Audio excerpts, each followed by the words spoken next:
welcome, Ben Beeler, to rawandcookedvegan.com.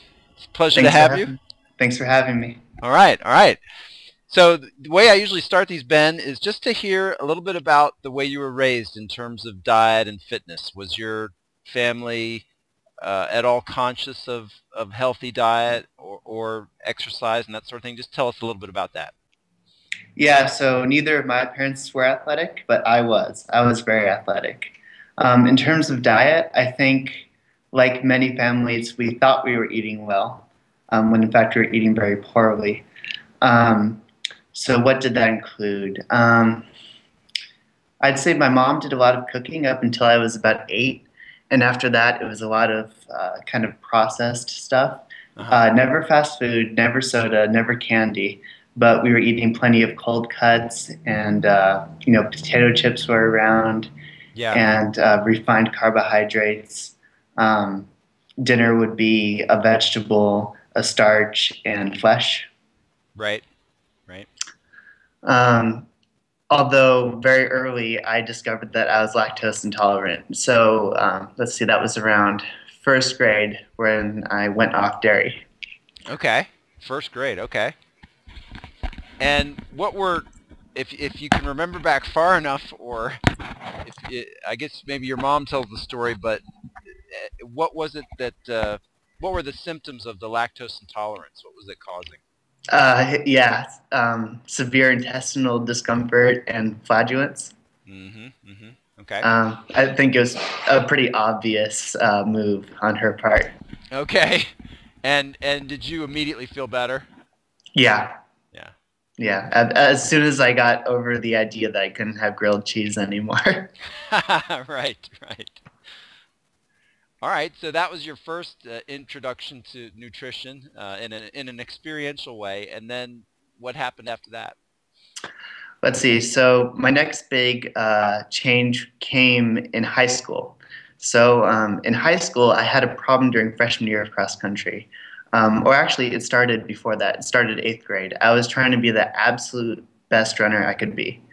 And I kept running into this problem where I would have major acid reflux whenever I went for a run, just throw up in the back of my mouth the entire time, very uncomfortable, couldn't run. Bummer. And we couldn't figure out what was wrong. My mom thought I had a hernia for some reason. I don't really know what that was about. Um, we went to go see the doctor. The doctor, in his expert opinion, said that it was something he felt would go away. It didn't happen though.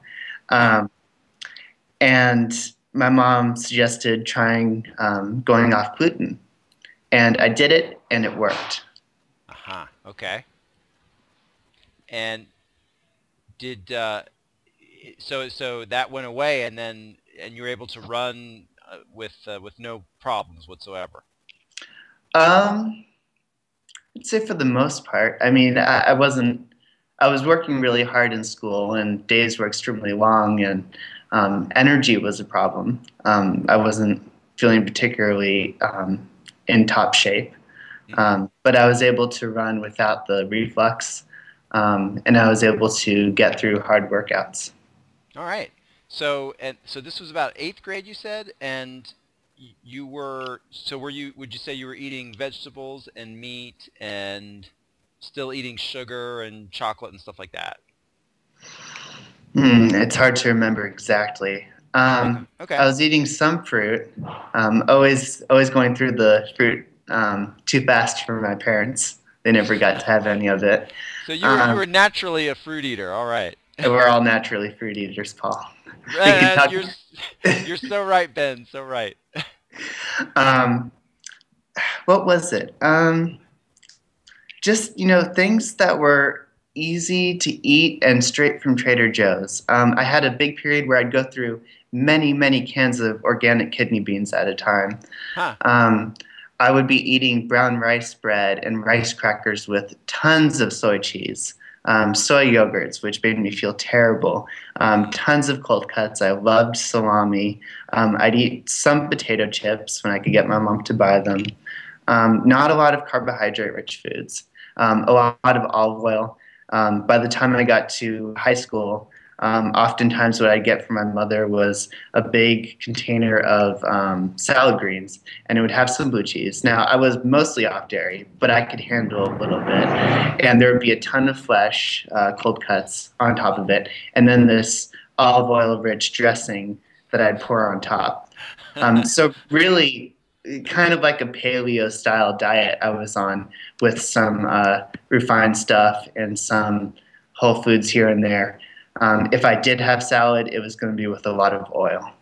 All right, very interesting. And for how many years were you doing that, and what were some of the consequences of that?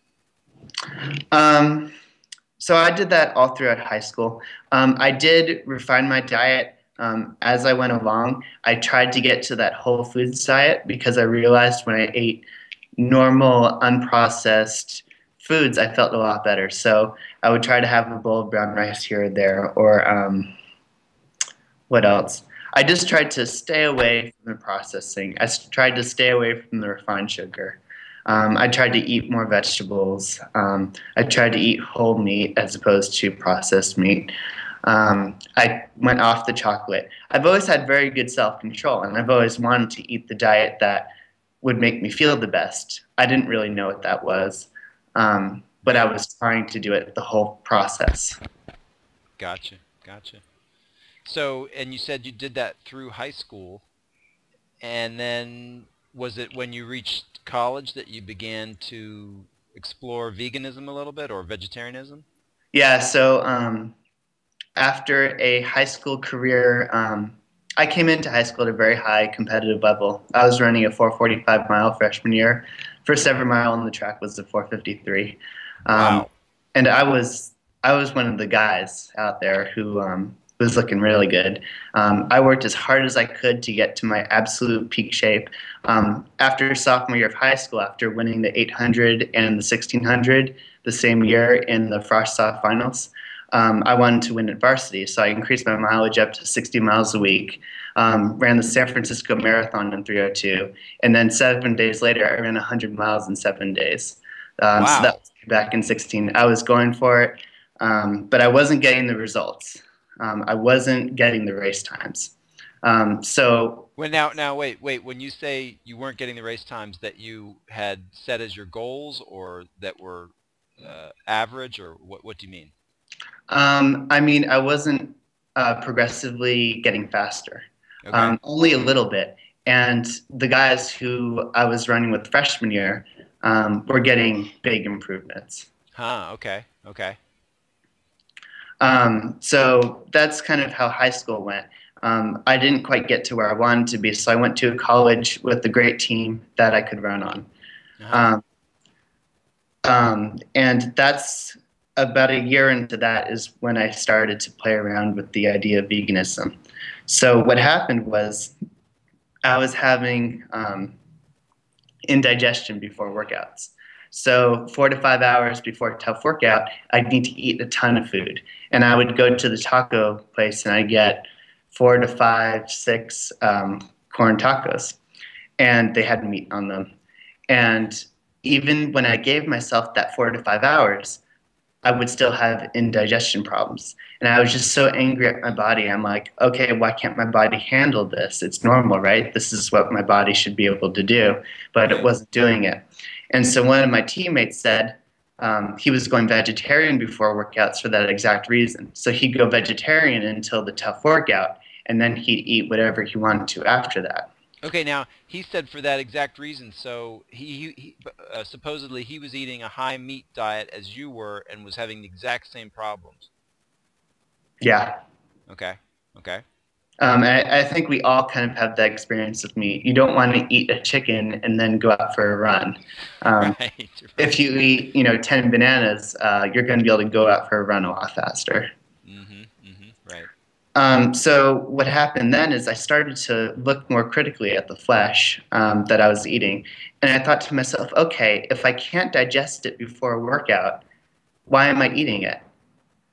If my body can't easily process this food, why is it desirable? At all. Yeah. Yeah. And so I started to wonder, okay, why are we eating it? Is there some nutrient in here that I need to get? Right. I didn't believe the protein issue or the protein questions because I've never experienced anybody who has protein deficiency. It's a non-issue, and I imagined myself eating just oats. I couldn't imagine myself getting protein deficient just from eating oats.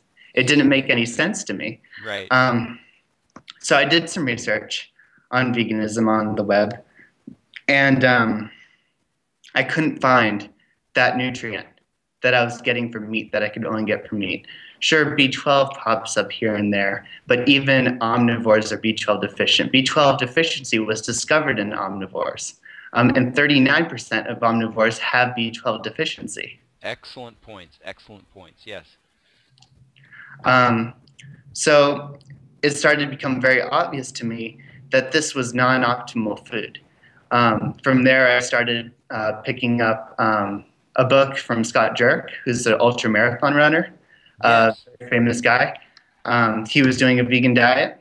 Um, I thought to myself, well, if this guy's doing it and he's getting top results, maybe I should do it too. It only made sense to me. I couldn't even sleep with a ton of flesh in my belly. Um, and that's called Brendan Brazier in his Thrive book talks about this. When you're eating foods that are high in animal protein and high in fat, you're stressing your body out. You're putting a lot more stress on your body. Your body has to do a lot more work to digest that food. Well, it's such a great point, Ben, and it just seems so simple. I mean, the cells run on sugar, the brain runs on sugar. I don't know how it ever became popular consciousness that proteins or fats are easier to break down, and then this whole paleo thing is like leading people off the cliff. It's just crazy, crazy. It is crazy. I fight it every day. A big question mark for me was how much am I going to talk about my veganism? And watching Durian Riders videos has helped me decide that I want to talk about it because regardless of what people choose, they have a right to have that information. I love that. I love that. And I've talked to several people, and we'll get. I want to get into this with you, just kind of what you're on the verge of. But before we get there, a question I want to ask you: did you find that when you were working out with these folks that were running at competitive levels, they were naturally taking in more carbs? I mean, they might have had a large component of meat in the diet, but were they all eating a significant amount of carbs? Yes, they were, but they were refined carbohydrates. Okay. Okay. So yeah, a lot of breads, a lot of refined pastas. My team was actually eating extraordinarily poorly. Um, it Hmm. was it was quite impressive, but they definitely were taking in carbohydrates, Okay. every single one of them. Okay. And then when you made this decision to go vegan and give up meat, uh, what at this time was your take on, say, like soy products and beans? As you became vegan, did you kind of come to the conclusion that those weren't as necessary as you had maybe thought? The first vegan program I used was called Thrive, and it's developed by Brendan Brazier, who is a Okay. former triathlon athlete, or Ironman athlete, I should say. And he does have beans in his diet. So he has vegetables kind of on the base, and then he has fruits, and then he has beans and um, what are they called? Pseudo grains on the next Okay. one, grains high in protein. Okay. And then he has I think he also has beans in the, yeah, he has beans and pseudograins. And then above that he has his fats in terms of his hemp oil and his flaxseed oil and his seeds and his avocado and his nuts. And Okay. then above that, where he thinks you should get the fewest amount of calories, is from starch. So he's talking about potatoes and sweet potatoes. Ah, interesting. Okay. Eh, So that's what I was using, and I still was eating a ton of beans. And I feel like they did work pretty well for a long time. Okay. So you didn't have a lot of gas with all the beans you're eating? No, that's never been an issue for me. Wow, that's great. Okay. And did you find that when you followed Brendan's uh, recommendations, was that a successful approach for you in terms of running and also just feeling well physically? It was much better, Paul. Hmm. It was a big improvement, but there was something that was really bothering me about Brendan's book. So Brendan's whole premise is that you should eat the foods that are easiest for you to digest because they'll give you the most energy. They give you the most net gain. They give you the most return. Okay. For that reason, he recommended eating a high raw diet. Aha. Okay. But he did not recommend eating an entirely raw diet. Okay.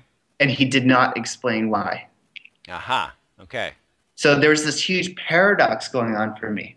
And I Yep. was like, okay, what's going on, Brendan? You have to explain this. We're talking about optimal nutrition here. That's right. So you have to explain that to me. So what I do is I tried going on a raw diet, and at the beginning, I would feel fantastic. Like all this digestive pressure just went away. And I slept so much better. I felt so much better. But then I'd get really hungry, Paul. And as soon as I got really hungry, on a raw food diet, you can reach for a couple different things. You can reach for vegetables, but they're not calorically dense, so they're not going to fill you up. You Right. can reach for fruit, but you don't think about filling yourself up on fruit usually. Yeah. Yeah. It doesn't come because culturally we're not accustomed to it. Yeah. You can also eat nuts, you can eat seeds, and you can eat oils, or you can eat sprouted grains. You're not gonna get your caloric fill through sprouts because they just taste terrible. Terrible. I was wondering how I was gonna eat more sprouts. I don't want to eat sprouts, Paul. They taste bad. Yeah. So I was reaching for the nuts and the seeds and the oils, and every time I would feel sick, and I would just conclude that the raw food diet is not sustainable. Aha. I think that happens to a lot of folks. Yeah. Okay. So So, we're okay. So you attempted it a few times, but it ended up being a high fat situation. Probably not enough fruit, and um, it seems like your running performance had improved to a degree, but you just didn't feel like you were at optimum yet.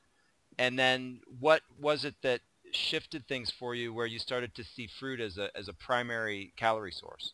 Yeah, so I guess I should talk a little bit more about what that initial transition entailed for me. Okay. I lost 5 pounds immediately in belly fat, first of all, and that's without doing any running. I was doing a lot of yoga at that point, actually. Uh-huh. Um, and So, what's the point of transition? I'd say I went for an entire about year and a half on whole foods plant based diet.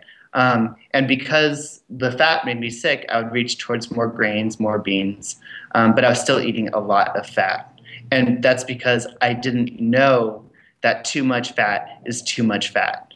Right. Yeah, I've Did, been vegetarian for many, many years, and I've been eating a lot of fat. So when I finally got the message, and so I'm vegan now, and I can see where this all comes down. But anyway, please continue. Go ahead. um, so, what happened? Cross country sophomore year, wasn't doing a lot of running. I was doing a lot more yoga at that point.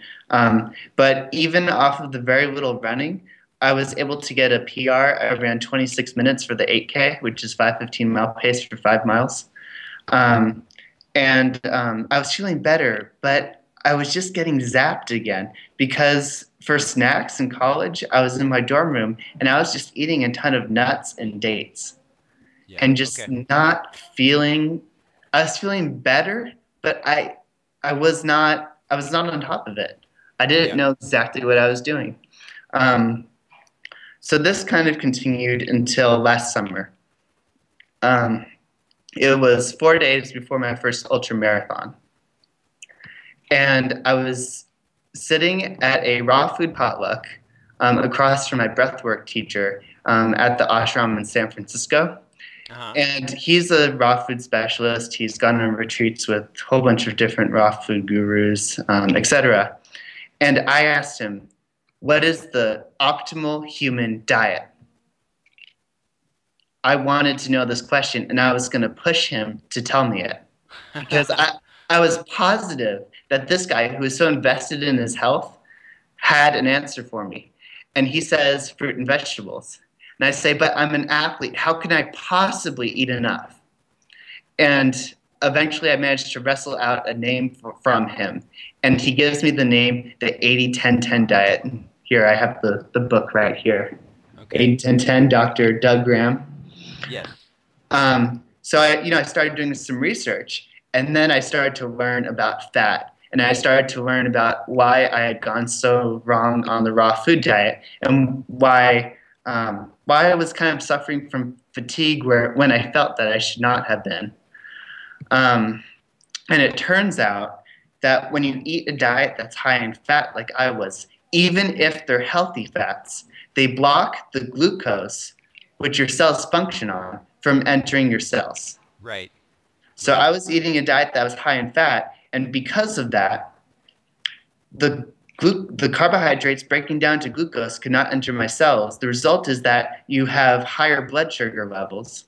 Right. Your pancreas responds, it releases insulin, and the result is adrenal fatigue. Now, this is kind of the onset of diabetes. This is what causes diabetes. It's not the excess. It is the excess sugar, but it's because you're eating too much fat. Right. And even though I was a really super fit athlete, I had too much fat, and it was leaving me glucose depleted. Yeah, that's a beautiful breakdown there, and that's the same thing with candida. The candida gets out of hand when there's the sugar's just sitting in the blood and not getting delivered to the cell. So, yeah, great point. So 4 days before my first ultra marathon, I get the good news, and I go 80-10-10 overnight. You just did it immediately. I just did it because I thought about it. I knew that there's some concern that sugar is going to give you sugar crash, but I've always had this feeling that you can't get a sugar crash unless you're eating other stuff. It's hard to explain. Nobody's gotten a sugar crash from eating fruit. It just doesn't happen. Yeah, I see what you're saying. Yeah. When it's your primary source of nutrients, there's kind of this kind of actually high level of consistent energy, and when you're doing kind of swings of fat, protein, sugar, you get these kind of ups and downs. Yeah. So I did it. I'm from San Francisco, and I was in San Francisco, so I had a great supply of fruit. I bought bananas, dates, durians, jackfruits, dragon fruits, kiwis, mangoes. Wow. Went to the farmer's market, watermelons, tomatoes, got my greens. And so this is 4 days before my ultramarathon, and I'm detoxing hardcore. Hey, Ben, Sorry. before you continue, I want to ask you a favor. Just real quick for me, click that little camera icon once, and then click it again, and let's see what happens. That's what happened. Okay, good. I had you for a lot of this. I had just a still of you, but hopefully we'll get some real video now. But anyway, go ahead and continue. So you bought all this fruit, and let me ask you, how long was this ultramarathon going to be? 31 miles and something. Okay.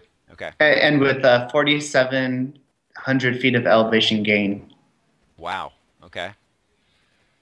That's intense. And you bought all this fruit. How did you do with the ripening of the fruit? I actually didn't know a lot about it. I guess the durians are ripe when you get them because they're frozen. The mangoes were ripe. I was just trying to give up the fat and get to carbohydrates. I wasn't opposed to eating a bowl of brown rice, but as soon as I started eating all that fruit, I recognized how terrible even the cooked grains, which I think are a good option for a lot of people, I realized how terrible they would make me feel at that point. Yeah, that's fascinating and a great point. And so you're saying you were detoxing and you went ahead and did this ultramarathon. How did it turn out? It was incredible. My energy was so high and sustainable. I was drinking coconut water. I was taking date gels, and every single time I had something sweet, the energy stayed, Paul. I didn't crash. I remember at mile 21, right? So I yelled to my friend, "I want water," because I have kind of almost like a little bit of a sugar buzz going on at this point. I just want water. And he accidentally hands me the coconut water. and it's so sweet I can't drink it. And I'm on Uh, mile 21. I'm running 7-minute pace through ups and downs, major hills, elevation gain, descent, and I can't drink coconut water because it's too sweet for me at this point. So I actually have to toss this, $20 handheld water bottle to the side so I can run up this giant hill as fast as I can. oh man, that's Um, amazing. so the conclusion was I finished in fifth place in 4 hours and 4 minutes, and it looks like I set an amateur course record on my 21st birthday. Damn, Ben, that's incredible, man. Thanks. Yeah. So you were sold. Oh yeah, I was so. The only question then was, can I keep this up at college in Salem, Oregon? Okay, yeah, and that's going to take us into a whole bunch of new questions. So if I get this right, was this July of last year or July of this year that you made the switch, and then you had the ultramarathon? Is that right? It was August. August. Okay, so August, and so how did it go when you got back to school? How is buying fruit and all that? So like I said, the question was, can I do this? And it didn't really seem realistic until I watched a video by Tara. Her name is 40 Below Fruity on YouTube. Yes. And Yeah. she's this chick from Canada who eats high carb raw vegan in the winter. Um, Yeah. so you'll Yeah. see all this snow outside, but there's this girl eating fruit. I love it. I love it. Yeah. I loved it too. And I saw her eating a lot of dates and a lot of bananas. And I thought to myself, well, if she can do it in Canada, I should be able to do this in Oregon. So I took a cue from her. I bought my organic vanilla powder. I ordered dates from the date people in California. Highly recommend them. Jamie's great. And I bought tons of bananas. And I've been doing it since I've been here. I go to the farmers markets. I'll pick up watermelons, and I'll have the apple farmer deliver apples right to my door.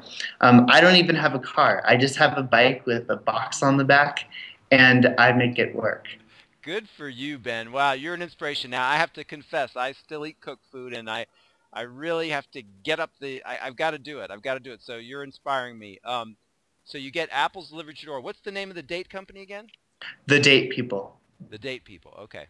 All right. Now, the interesting thing, you earlier had an experience where you were eating a lot of dates and nuts together. Did you now know that the nuts had been causing the problem?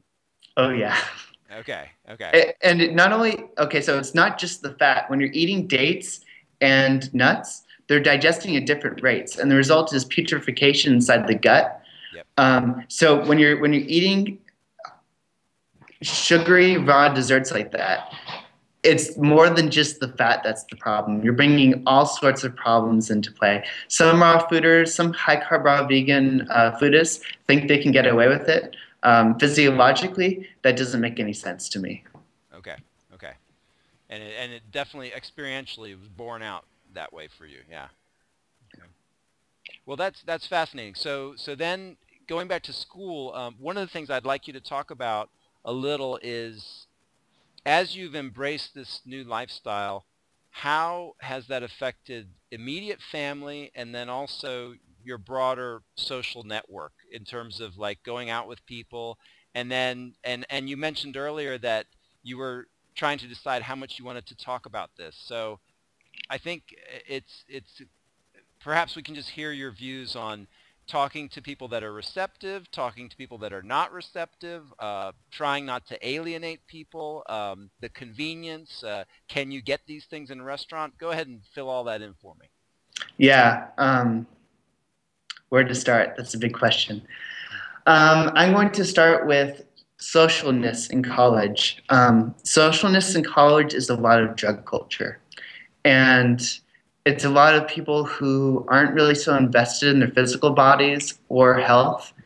They'll say they're interested in health, but as soon as health means defying the status quo, they're just not into it. Um, Right. so let's see. What am I going to go from here? I've talked a lot about communicating to non-vegans, both on my blog and on my YouTube channel. Okay. I've learned some things about that. I think what's really important when we're talking to non-vegans about veganism is we can't be telling them to go vegan. They have to make that choice on their own. And I'm not making their culture wrong. I'm not judging them. I just want them to know the health implications, the environmental implications, and the animal cruelty implications. And Amen. that's what I'm trying to do here with you. That's what I do on my blog. That's what I do on my YouTube channel. Great. And that's what And I'm trying to. yeah, and That's what I'm going for. I love that. I love that. And while we're at this, can you go ahead and say for the audience, just slowly, the name of your blog and the name of your YouTube channel and website if you have one? Yeah, so hopefully we can post it below I will. on the I will. YouTube video. Yeah. So it's you can find my blog page if you go to Facebook and you type in 801010, like it appears here on the cover, and then the name Ben. Okay. You can find my page, and that will connect you to my blog. Okay. Great. It'll also connect you to my YouTube videos because I post all my YouTube videos there. So you don't actually ever have to go to my YouTube channel or my blog. If you like my Facebook page, you'll get everything there. Okay. Okay. But just for the heck of it, can you also say the name of the YouTube channel? I don't know what it is. Oh, okay. Okay. No problem. All right. So that's great. And what else can I ask you? How about immediate family? Have they been supportive in your transition? Do they think you're crazy? Are some of them embracing what you're doing? Yeah, I wish my parents had followed my lead. My mom isn't interested in being healthy, unfortunately. Oh, She wants to be healthy on some level, but she isn't willing to make the changes that she would need to make. She's eating the same stuff. It's seriously affecting her health and her emotional capacity to deal with changes. mm, My dad's eating the same fare too. I actually recently wrote him an email explaining to him that he can't, in a general sense, be healthy the way he's eating, and he's putting himself in extreme risk of every disease out there that I can think of, everything from arthritis to prostate cancer to heart disease. He's putting himself right in harm's way. yeah. So it's been about in a way, I do kind of want to change them. My dad's been denying the realness of the health implications of eating flesh and animal products. They they're supportive of me pursuing health. My mom thinks it's a little crazy. I don't care what they think. Yeah. They've been the kind of parents that have always let me do what I want to do. That's good. We've been equals in a strange sense. We talk to each other as equals. We treat each other as equals. I don't have that problem. I don't care what other people. I do care about what other people think. I don't care enough. It's Okay. not that important to me. Right. It's just like a factor, but it's not. Yeah, not a huge factor. Yeah, I gotcha. Well, that's great. That's wonderful. And how are you finding the environment at school? Do you find that there's just lots of misinformation out there in terms of what people know about nutrition? Trying to get me on my soapbox, Paul. Well, I mean, it's amazing to me, you know, the list of diseases that you just listed. It's so true. It just seems kind of obvious. I don't understand. And you know, people like Dr. McDougall has been doing this for years now. He's not a raw fooder, but I mean, he's been helping people off diabetes, out of heart disease for since the 80s, and it's just amazing that it's not in the popular consciousness yet. Yeah, and it's very serious. I'm reading Dr. Campbell's China study right now, Yeah. and he says that a lot of doctors avoid suggesting to patients that they should make these lifestyle changes. Now, I can hypothesize a lot about why they do that. I think what it comes down to is they don't want to attack the status quo. The status quo is good for doctors in a way because there's only money in sick people. Now, I'm not saying they're trying to keep people sick, but a big part of me feels like they're not willing to believe that something could really make a huge change, that we could change our diets and it could almost completely eliminate cancer. Um, so Yeah. I'm not entirely sure why they do that. I have some of my own personal feelings and beliefs about that. Um, I think one of the things is they're trying to give the clients what they want, and clients don't really want to change their diet, you know. But it brings into question, you know, the Hippocratic oath. If you know that this is killing them, you know, is it not your responsibility to advise them in this way? And then think of the savings. It's just unbelievable. yeah, it is.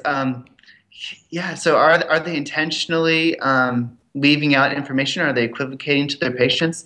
Well, last time I went to go see a doctor, it was this chubby guy, and I was telling him that I knew I was going to be perfectly healthy because I was a vegan at that point.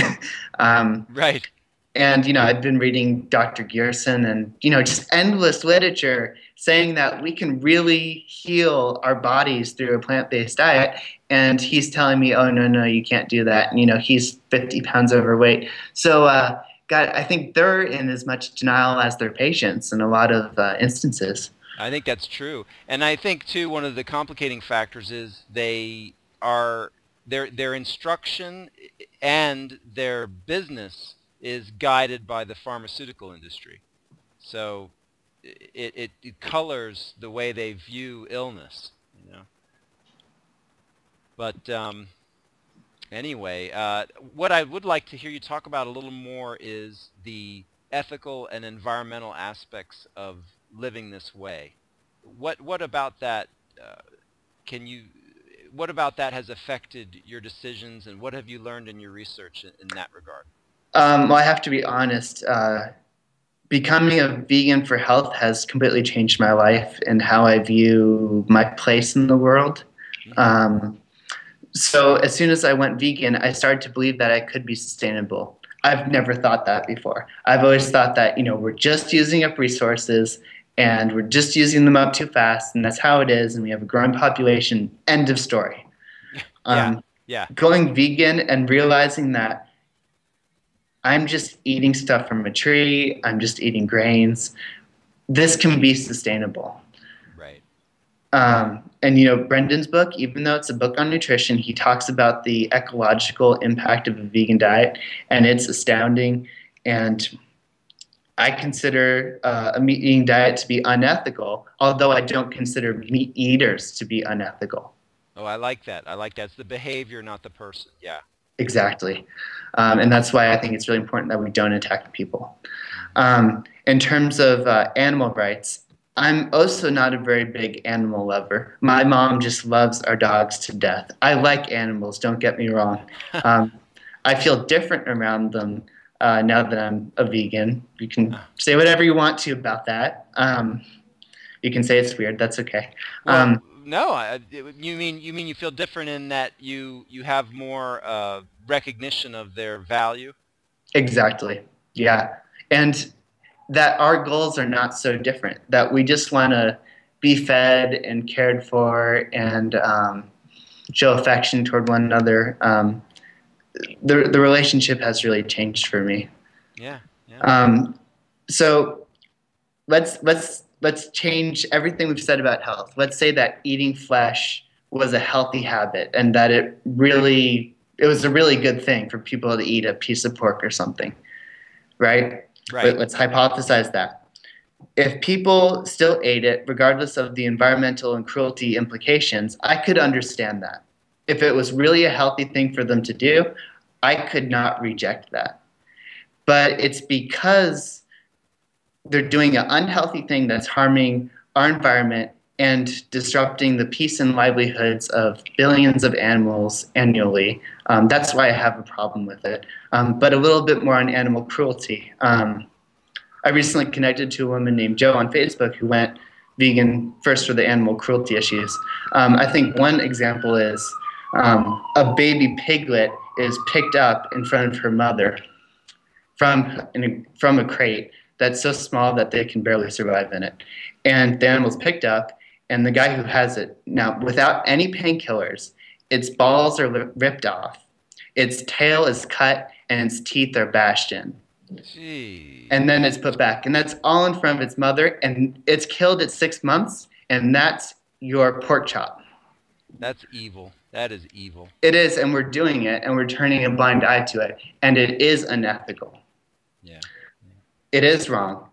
And I'm still not saying that meat eaters are unethical because they come from a place of culture. Right, right. Um, But I would say, I think most of us, including myself, I didn't even know that until you just laid that out for me. And I don't want to watch Earthlings. I don't want to see it because I know how upsetting that's going to be. But it's just amazing that the culture is, people just don't know that that's going on. They'll do everything to hide themselves from it. I remember I was eating a piece of salami one day in the car with my mother, and I said, I know this is an animal. I know it had a life. I know its flesh has been ground up, and I'm eating it, but I feel so disconnected from it. I feel so disconnected from what it actually is. And she would not talk to me about it. She would not engage that logical discourse with me. And that is very troubling for me. Yeah, well, I think you hit the nail on the head. And when you go and buy these meats, someone was saying in another interview, you'll notice that all the meats that people eat have different names than the animal itself. So it's as if it's perceived in the mind as a completely separate thing, but it comes from this horrific treatment of these animals. And then even if you could create this world where the animals are treated benignly up to the point of death, you'd still have the murder at the end. There's no such thing as humane killing, Paul. Right. No such thing. Yeah. Well. There's another good point here. So I've talked to my housemates a little bit about veganism. They're very interested in social issues when they involve humans. So they say this is unethical. At the same time, they continue to buy into it. Yes. And that's a serious issue of cognitive dissonance. They're justifying it with culture. And that culture is not wrong. But we have an issue here. That needs to be resolved. And I think I wrote a really great blog about that. And I know it's not a blog, it's a video. I recommend checking that out. Okay. Okay. Do you remember the title of the video? No, I don't. That's okay. That's okay. But I think this harkens back to the point you're making earlier. These three aspects of living this way, the health, the ethical, and the environmental effects of living this way are so glaringly obvious to an intelligent person. I don't think you can honestly disagree with it.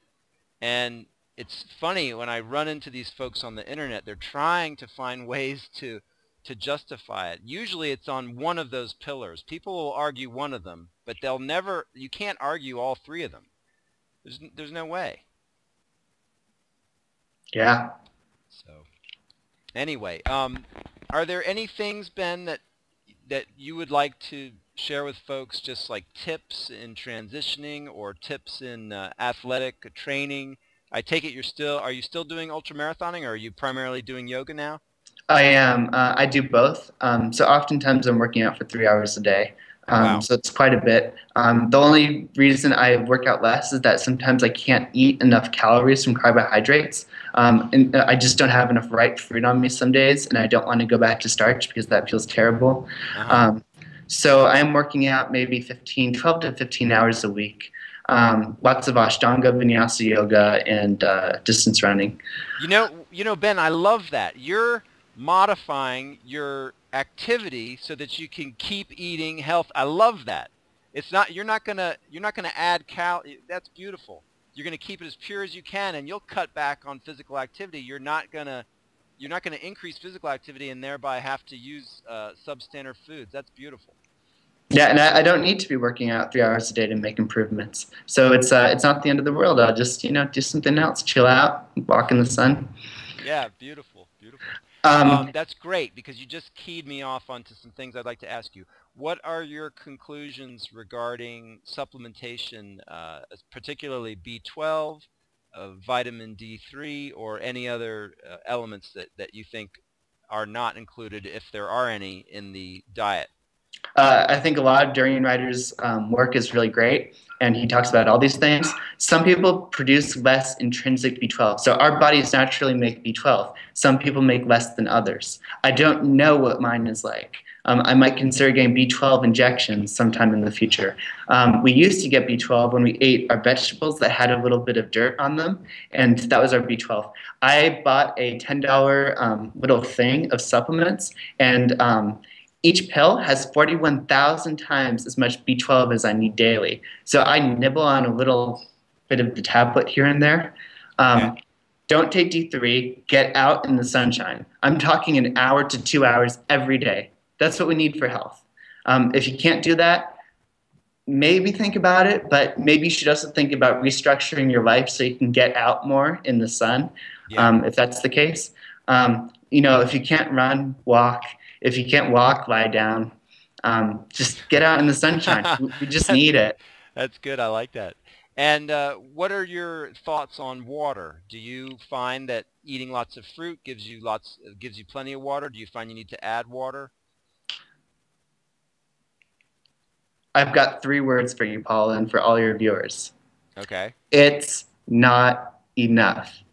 Okay. Eating Okay. fruits and vegetables will not give you the amount of water you need. I got sick for one day on this diet, and that's because I was dehydrated. I need to be drinking about 1.5 gallons of water a day. Wow. Okay. And what were the symptoms you had that indicated you were dehydrated? As soon as I got sick, I was chugging the water like no tomorrow. Uh-huh. Okay. You can't wait until you're thirsty. When you wake up, you have to drink at least a liter of water. If you're an athlete, I recommend 8 cups. Your smoothie is not going to do it. Okay. Okay. And how do you do on sleeping? Do you try to do over 8 hours a night? How's that work out? Absolutely. 8 hours is the bare minimum. 10 to 12 is optimal. Get to bed early. Your best sleep is going to happen at 2 in the morning. You want to be in bed well before that. Wake up early, get right to it, do the things you need to do. Life purpose Durian Rider talks about a lot, and eat a ton of calories early on, because if you're hungry when you go to bed, you've got a big problem. You won't be able to sleep if you haven't had enough carbohydrates. You need a lot of carbohydrates. I really need to be eating a lot more than I am. I need to be eating 6 to 7,000 a day. I'm talking Wow. 60 bananas. Like those days where I'm working out 3 hours, and I'm just not eating it yet. So I'm still in adjustment too. But when you're just eating carbohydrates, your body burns them faster. It's called dietary thermogenesis. The calories just, your body uses them and they just releases body heat. You just need to be eating more. I need to be eating more. And what quantity of calories are you taking in on average per day right now? I don't know. Okay. I'm actually too lazy to count them, actually. I just try to get in, 30, 40 bananas as early as I can. I smoothie them with some strawberries or raspberries that I get from Trader Joe's, mangoes. I'll eat a pound of dates in the morning. That's 2,500 calories. Wow. That's yeah. Yeah. All right. Do you blend those, or do you eat them straight? How do you eat those? I do not enjoy Gatorade. Okay. Okay. And that's what it's called when you mix the dates with water. It just doesn't taste good to me. Sometimes, so I don't like the fresh medules mixed with bananas. That doesn't work for me. But the other varieties that taste more like caramel are good with bananas and smoothies. And that's Okay. a great way to really load up on calories. Otherwise, like I'll just have these fresh, wet, juicy medjool dates, and I'll drink 8 ounces of water, and then I'll eat a pound of them. Wow. And do you have a Vitamix? I don't. I just use the crap, the standard thrift Yeah. store blender. All right. You, All you right. don't need And more. that's good. That's good. That's kind of what I'm using. But I want to get a Vitamix. But and then how do you do on greens? Do you try to get like a pound to 2 pounds a day? How do you do that? Yeah, so that's tricky for me because I'm so fixated on fruit calories right now Yep. and learning how to get fruit to my door without a car. I'm having trouble eating enough greens. And that's just because I don't have the infrastructure set up yet. Hmm. Um, I'm working on it. I would like to eat more greens than I am. They have great mineral content. Important on this diet is, a lot of people think that you've got to be eating kale. You don't. 30 bananas a day is recommending 2 heads of lettuce a day. Um, or, like your mixed greens. Right here, I have some mustard, organic mustard from the farm stand. I'm munching on that. All right. Um, Do you say that about the kale because personally you don't favor kale? I do like kale. I like mixing it up with the fat, like avocado, and like adding some lemon. But just eating raw kale, it's got this kind of fiber component that just doesn't go down well for me. Yeah, I yeah, mean, I can yeah. adapt to it and I can get used to it, but it's a cruciferous vegetable, and I don't think our bodies can utilize all the nutrients that are in it. I Hmm. know fully raw Christina eats it and she juices it. Um, Yeah. and she feels good on it. But it's just important that we've kind of alienated lettuce, saying it's just not nutrient high enough. Lettuce is a really good green, Good to one hear, of, cause one of the good to hear. best. That's what I do most. That's most of my green. Yeah. All right. Now, what else can I ask you? Let's see. Oh, I try to get this in most interviews because and it seems to be a pretty consistent answer. But what's your take on sunscreen? Uh, I don't know. I don't really use it. Yeah. Yeah. I've just it doesn't seem logical to me. Right. Right. Go for your runs in the morning if you're going to be out all day. Wear a hat. Um, Yeah. I don't know. Not really a vegan question. All right. All right. Uh, let's see. Anything else? Want to talk a little bit more about school? I know there were so many questions in there that I didn't get to answer all of them. Like maybe what other students think about my diet. Well, sure. I'd love to hear that. Yeah. A lot of them think I just eat bananas, which is not true. that, that's kind of a weird, strange concept. Although I'd recommend for somebody who has a disease on going on a monitored fruit diet like bananas, like Free really did, and she got a lot better really, Yeah. really fast. Um, they think it's weird. Let's see. Is it? I don't feel like it's antisocial. I feel like I can work my way around it. But I don't think that we should structure our diets around socialness. I don't know how to Yeah. explain this. I don't think we should compromise our health to be social. I just don't think we should. That doesn't make any sense to me. I want to be around people who want me to be feeling my best and who want to be feeling their best. And uh, that's just where it's at for me. I don't even really want to date a non vegan at this point. I'm not totally ruling it out, but I don't want to be around that. Um, Right. I totally hear you and understand that. And I would ask you, however, that does not mean that you disassociate from folks who are not living your lifestyle, right? It doesn't mean that you won't go into the cafeteria or it doesn't mean that you're going to end relations with your parents because they live a different way, right? I hope I do. I go into the cafeteria all the time. I'll get, giant salad and I'll pile on as many tomatoes as I can and bell peppers and green onions and sweet corn and lettuce. Yeah. And it's great. And, I sit across from somebody who's eating nothing but broccoli and chicken and trying to really gently suggest that he should eat more carbohydrates. um, I hope I don't. I don't think I do. Yeah. I just had an interview earlier today with Australian who is it? It's raw Aussie athlete um, Grant Campbell, and he had a great thing. He was like, when you sit down to eat with someone, they don't want to be judged, and this kind of relates back to what you were saying earlier. It's not about judging them. So like in meal situations, he's not imposing anything on people, even though his life's work is all about this. So I thought that that was pretty instructive. You can, and also it may, in the long run, it may create avenues whereby you can communicate with people about this. You know what I mean? Yeah, absolutely. And I think by example and by showing them your health and what you're doing, I think you're inspiring people. For example, there's a guy, really good friend of mine. I like a lot of his qualities. He grew up eating a ton of meat, just like I did, and he's still doing it. And I think he's gradually come to see from me and my example that it's not healthy. And for Lent, he's going to go on Banana Island. Aha, I've got very this interesting. big Irish guy who grew up eating tons of meat with his family. He's going to go on Banana Island for Lent.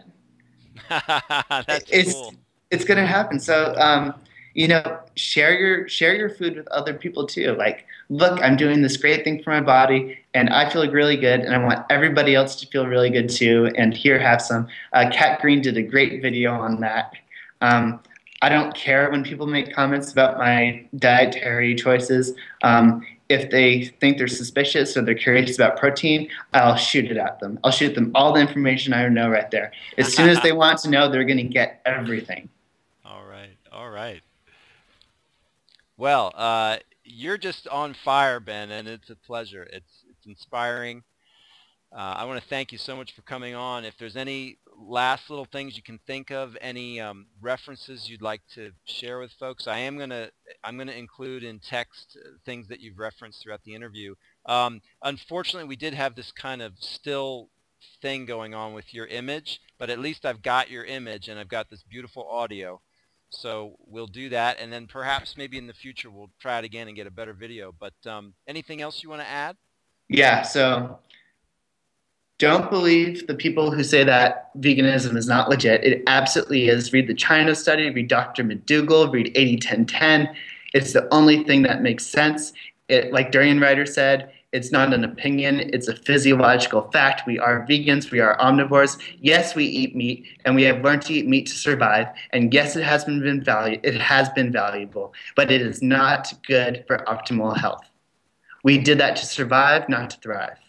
Drink tons of water, eat tons of carbohydrates, eat carbohydrates until you can't eat anymore, lay off the salt, look up 30 bananas a day, find my blog. You can write me a message, I'll get back to you. Do what's right for you. You know, your culture might not be cool with veganism, but if it's what you want to do for your body, do it. I know a girl in Australia who I just connected with. She's 18 years old now. She's lost 70 pounds going vegan, and now she's a raw vegan. She doesn't talk to anybody else about it, but she does it because it's right for her. Beautiful, beautiful, Ben. Couldn't that what a beautiful closing. So thank you so much for giving me your time. I know you're busy with school and stuff, so I appreciate you taking the time. And all the best to you. And I look forward to chatting again sometime in the future. All right, great. Thanks, Paul. Thanks, Ben. Take care. You too. Bye. Bye.